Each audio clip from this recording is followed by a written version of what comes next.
দোকান থেকে কিনে খাওয়া জামরুল আর গাছ থেকে পেড়ে খাওয়া জামরুলের মধ্যে কিন্তু অনেক পার্থক্য। বিশেষ করে গাছ থেকে পেড়ে খাওয়া জামরুলের টেস্টটাই আলাদা হয়, তাই না?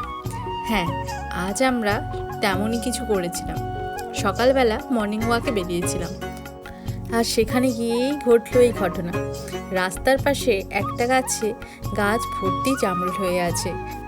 আচ্ছা দাঁড়াও, তোমরা আবার এটা কেউ ভেবে নিও না লোকের বাড়ি থেকে চুরি করে খাচ্ছি, সেটা কিন্তু নয়।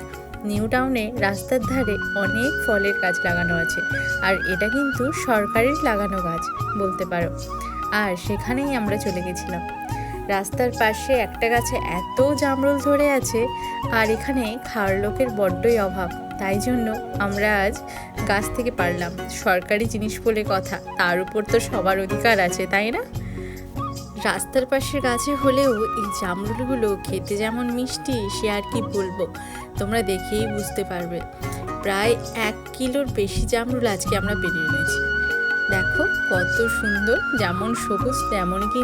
আচ্ছা, তোমাদের কার কার এমন অভিজ্ঞতা আছে রাস্তার পাশ থেকে ফল পেড়ে খাওয়ার? কমেন্টে জানিও কিন্তু।